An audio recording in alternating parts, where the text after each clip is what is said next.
Investment in securities are subject to market risk. Please carry out your due diligence and read all the related documents carefully before investing. Channel को subscribe करना ना भूलें और हमारे ताज़ा video सबसे पहले देखने के लिए बेल आइकन को दबाएं।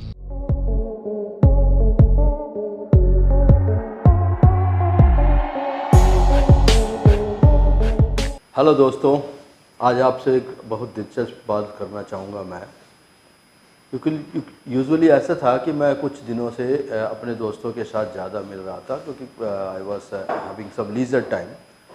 तो मेरे कई दोस्त जो अच्छे अकाउंटेंट भी हैं और टैक्स प्रोफेशनल्स भी हैं, वो हमारे से एक ही चीज़ जिक्र कर रहे थे कि क्या है भैया जीएसटी में सेसेस क्यों इंट्रोड्यूस किया गया। सेसेस इनकम टैक्स का तो समझ में आ रहा, हेल्थ एंड एजुकेशन पे रिलेटेड था, वो ठीक, मैं उसको तो समझ गया, लेकिन जीएसटी में सेस क्या होता है। तो मैं आज आपको डिस्कस करने जा रहा हूँ कि what is cess in the GST. Basically मैं आपको बताता हूँ, जीएसटी जो है वो सर्वसम्मति से बना हुआ एक कॉमन टैक्सेस है जो सारे इनडायरेक्ट टैक्सेस को रिप्लेस करता है। 2017 से पहले बहुत सारे टैक्सेस थे और उन सारे टैक्सेस का इम्पैक्ट स्टेट गवर्नमेंट के पास अच्छा खासा था, तो स्टेट गवर्नमेंट के रेवेन्यूज़ ज़्यादा आ रहे थे। लेकिन जब से जीएसटी आया, स्टेट गवर्नमेंट को कहीं ना कहीं कुछ न कुछ कॉम्प्रोमाइज़ करना पड़ रहा है अपने रेवेन्यूज़ के साथ। ये चीज़ सेंट्रल गवर्नमेंट ने भी रियलाइज़ किया और सेंट्रल गवर्नमेंट भी इसको भली भांति समझता है कि इसके कंपनसेशंस में अगर हम कुछ नहीं देते हैं तो कहीं ऐसा हो जो नॉन जीएसटी स्टेट्स है, जैसे कि हमने पिछले सेशन में आपको डिस्कस किया था, वेस्ट बंगाल, कर्नाटका, हिमाचल प्रदेश, इन सारे स्टेट्स के जो गवर्निंग अथॉरिटीज़ हैं वो कहीं इसको रिवॉल्ट ना कर जाए। तो इसको कंपनसेट करने के लिए सरकार ने ये सेसेस के ऊपर इंट्रोडक्शन दिया है। तो आज हम देखेंगे सेसेस क्या है, उसका रेट कैसे है, हाउ डज इट अप्लाई और कैलकुलेशन इसको कैसे करेंगे। This is the things which we will be discussing in this discussion session we can say. And now we are going to tell you, जिसको कि जीएसटी 2017 आने के बाद बड़े जगह बहुत जगह ऐसा था जो स्टेट गवर्नमेंट को लूज़ करना पड़ रहा था अपना रेवेन्यू। हमने आपको बताया था पिछले सेशन की 1.5 to 2 ट्रिलियन के आसपास का जो रेवेन्यू था वो स्टेट गवर्नमेंट्स के लॉस दिखा रहे थे। अब स्टेट गवर्नमेंट इस लॉस को कंपनसेट करने के लिए बार बार सेंट्रल गवर्नमेंट पे प्रेशर डाल रहा था कि कैसे उसको कंपनसेट करें। तो इस बात पे ध्यान लगा के यूँ समझ लीजिए कि 17 के बाद जो कंपनसेशंस है उसको कवर करने के लिए जीएसटी का ये सेसेस इंट्रोड्यूस हुआ। अब इस जीएसटी के सेसेस को अगर अच्छी तरह से समझें तो ये समझने का मतलब ये है कि जो सेंट्रल गवर्नमेंट जो है कलेक्ट करती है, यूजुअली क्या होता है आपको मैं बताता हूँ, जीएसटी का प्रोसेस ऐसा होता है, अगर लोकल सेल है तो स्टेट गवर्नमेंट में से एसजीएसटी और सेंट्रल को सीजीएसटी जाता है, तो स्टेट गवर्नमेंट के पास कलेक्शंस वहाँ हो जाता है। मगर इंटर स्टेट सेल में ऐसा कुछ नहीं है, क्योंकि वो सिर्फ आईजीएसटी जाता है जिसको कि सेंट्रल गवर्नमेंट ही कलेक्ट करती है और सेंट्रल गवर्नमेंट उसको डिस्पोज करती है, इसका डिसबर्सल करती है अक्रॉस द स्टेट्स। क्योंकि जीएसटी जो है वो कंजम्पशन बेस्ड टैक्सेस है, तो इस स्टेट को किसी स्टेट को ज़्यादा कंजम्पशन होता है, किसी में कम, तो इसको इस शॉर्टफॉल को कवर करने के लिए ही सेसेस को इंट्रोड्यूस किया। So will see that सेसेस is basically the concept of the सेसेस, कह सकते हैं कि जो पहले हमारे पास एक्साइज ड्यूटी या कस्टम ड्यूटीज़ हुआ करते थे, एक्साइज ड्यूटीज़ थे, उसके बाद जो हमारे कुछ अदर टैक्सेस जो लिया करते थे जो स्टेट को गिव अप करना पड़ा, उन सारी चीज़ों को ध्यान में रखते हुए उस लॉसेस को कवर करने के लिए ही इसको इम्प्लीमेंट किया। अब आता है कि लेवीज कैसे करते हैं, यानी सेसेस को कैसे अप्लाई करेंगे। So will say this is in the term of GST, सेसेस is basically एक कंपनसेशन सेसेस, स्टेट को एक कंपनसेशन दिया है। नमस्कार दोस्तों, मैं नेहा। एनआईएफएम के बारे में जैसा आप लोग जानते ही हैं कि एनआईएफएम जो है वो बेस्ट इंस्टीट्यूट है जो फाइनेंशियल मार्केट, फाइनेंशियल अकाउंटिंग के कोर्सेज प्रोवाइड करता है और हम लोग जो स्पेशलाइज्ड हैं वो अपनी प्रैक्टिकल नॉलेज के लिए है। आज मैं जिस कोर्स के बारे में बात करना चाह रही हूँ वो कोर्स है advance diploma in financial accounting and business taxation. जी हाँ, अकाउंटिंग सेक्शन में अपना करियर बनाने के लिए आपके पास बहुत सारी अपॉर्चुनिटीज हैं। आज हर एक कंपनी 2 से 3 अकाउंटेंट को रिक्रूट करती है। और अगर हम बात करें बड़ी बड़ी कंपनीज की, तो पूरे अकाउंट्स की एक टीम होती है। हर सेक्शन के लिए, हर डिवीजन के लिए अलग अलग इंसान की जरूरत होती है।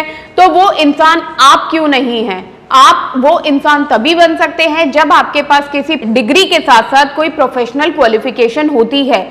जी हाँ, वो ही प्रोफेशनल क्वालिफिकेशन आपको NIFM से मिलेगी। इससे ये होगा कि जब भी आप नौकरी के लिए जाते हैं तो कोई भी चीज ऐसी नहीं है जो कि आपको रोक पाएगी। तो दोस्तों, मैं अपने एक कोर्स के बारे में आपको बताना चाहती हूँ। हम लोग के पास यहाँ एक कोर्स है जिस कोर्स का नाम है advance diploma in financial accounting and business taxation, जिसके अंदर 9 मंथ्स की आपको ट्रेनिंग दी जाती है।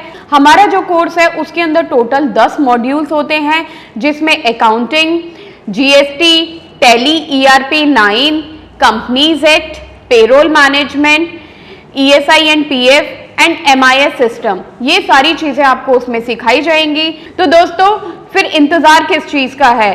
प्लीज नीचे दिए गए नंबरों पर कांटेक्ट कीजिए। हमारे जो एक्सपर्ट्स हैं वो आपको आपकी जरूरत के अनुसार कोर्स गाइड करेंगे। So we can say it is a compensation on the tax or revenue lose by the state government. जो स्टेट गवर्नमेंट ने जो रेवेन्यू यूज किया तो उसको यहाँ पे हम कवर करने के लिए, और वो रेवेन्यू किससे रिलेटेड था? तो आपको पता है डायरेक्ट टैक्सेस तो सेंट्रल गवर्नमेंट लिया करती थी, तो डायरेक्ट टैक्सेस का स्टेट गवर्नमेंट के साथ कोई इन्वॉल्वमेंट नहीं था। तो इनडायरेक्ट टैक्सेस जो थे, जो स्टेट गवर्नमेंट के इन्वॉल्वमेंट में थे, उसमें भी उनके यहाँ कहीं जगह, तो जो उनके इसके वजह से इनडायरेक्ट टैक्सेस के रेवेन्यू लॉस को कवर करने के लिए जो कंपनसेशन दिया है वो स्टेट को कंपनसेट किया है। तो the goods and service taxes में सेसेस को बेसिकली कंपनसेशन के पॉइंट ऑफ व्यू से देखा जाता है। यूजेस ऑफ द सेसेस क्या करते हैं, कैसे यूज़ होता है सेस? तो जैसे कि हर सेंट्रल गवर्नमेंट उसके स्टेट गवर्नमेंट्स को एक पर्टिकुलर अमाउंट अलॉट कर देता है, और उस अमाउंट में जितना यो स्टेट गवर्नमेंट यूटिलाइज करता है वो तो यूटिलाइज हो जाता है।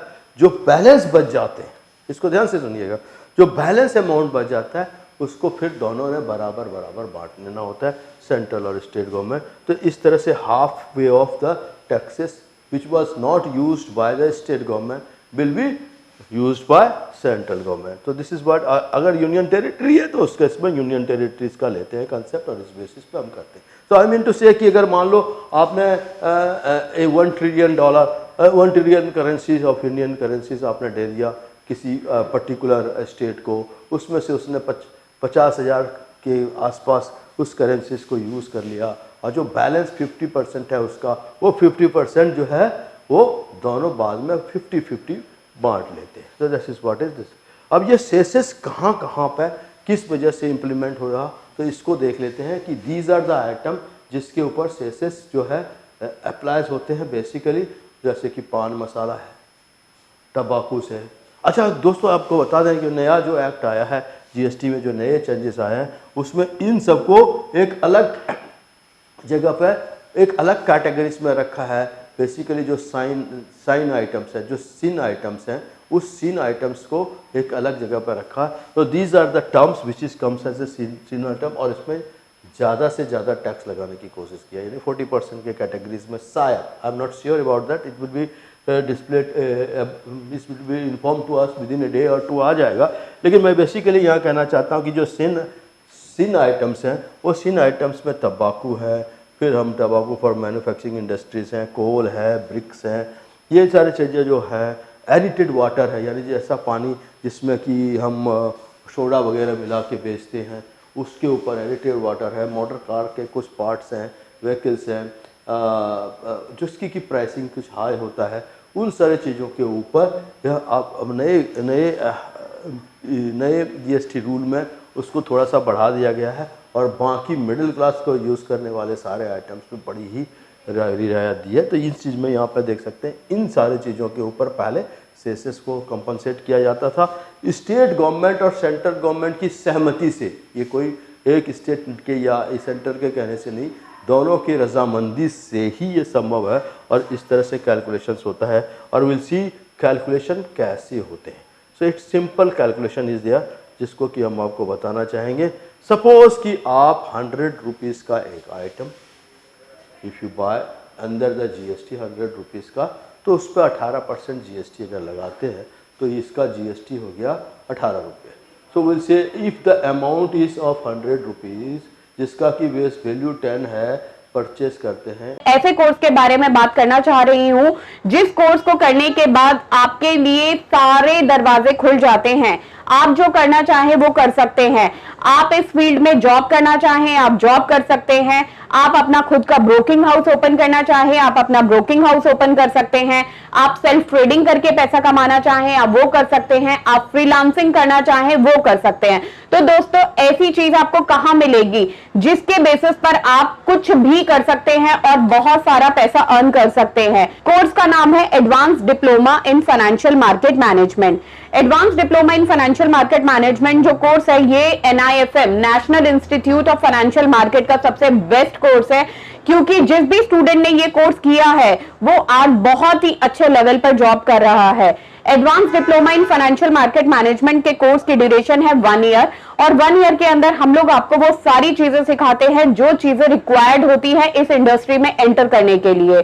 इस कोर्स के 5 लेवल्स होते हैं, जिसमें हम लोग बेसिक से लेके एडवांस तक सब चीजें सिखाते हैं। और दोस्तों, हमारे यहाँ पे जो हमारे टीचर्स हैं वो बहुत ही एक्सपीरियंस टीचर्स हैं। 15-15, 20-20 साल के साथ उनका एक्सपीरियंस है और उनको इसी मार्केट का एक्सपीरियंस है। प्रैक्टिकली वो लोग आपको टीच करेंगे और they are very down to earth. आपको किसी भी टाइम पर कोई भी डाउट है, कोई भी क्वेरी है, आप एक चीज को अगर 10 बार भी पूछेंगे तो वो आपको बड़ी ही इजीली आपके डाउट्स क्लियर करेंगे। इस पर 100 रुपीज़ के ऊपर हमने 10% टैक्स पहले क्या लगाए थे करते थे, तो कस्टम ड्यूटी लगाते थे, तो 10% 110 का होता था।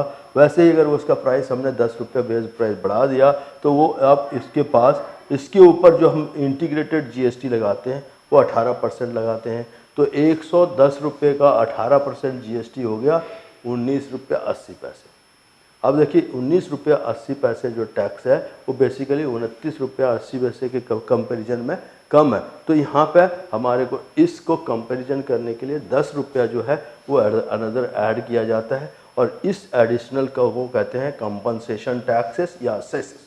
This is what is the calculation इस पर। So will see compensation taxes या उसको जो सेसेस कहते हैं वो दिया जाता है, और इसका कैलकुलेशन इस तरह से होता है। इस तरह से ये लेवीज होते हैं और इसके बेसिस पे कैलकुलेशन होता है। So we have seen in this chapter once, एक बार मैं आपको फिर से दिखा दूं। शुरुआत में पहले हमने आप डिस्कस किया कि what is the सेसेस first and how do is get calculated. तो सेसेस क्या है वो हमने देखा, फिर हमने देखा सेसेस कैसे लेवीज होते हैं, और उसके बाद हमने देखा uses of the cesses in GST में क्या पड़ता है, इसका क्या बेनिफिट है, किस लिए इसको किया गया है, यूटिलाइजेशन। फिर हमने देखा GST में सेसेस बेसिकली कंपनसेशन टैक्सेस के रूप में किया गया है, तो कैसे ये अप्लाई होता है इंटर स्टेट सेल, और कैसे इसको अप्लाई करते हैं, और क्या क्या आइटम्स जो है इसको कवर करता है। फिर हम देखा कि calculation of the cesses in GST and value of supply को कैलकुलेट कैसे करेंगे, हाउ डू वी सप्लाई। 10 रुपये का जो आइटम था हमने कैसे 10% उसमें ऐड करके उसको हमने वैल्यू ऑफ सप्लाई 110 रुपये माना, और उसके बेसिस पे हमने कैलकुलेशंस किया। This is what we have seen it. तो I think I hope I have cleared you how to use the cesses in GST and इसका मतलब क्या था, क्योंकि ये बेसिकली कंपनसेशन के लिए है। तो मेरे उन दोस्तों के लिए जिन्होंने ये क्वेश्चन किया था कि सेसेस का क्या बेनिफिट्स है, क्यों सेसेस है GST में, तो उनके आई थिंक उनके मतलब के क्वेश्चंस का मैं जवाब दे पाया हूँ। थैंक यू, हमारे साथ बने रहिए, आगे हम और भी बहुत सारी चीज़ें लेके आएँ।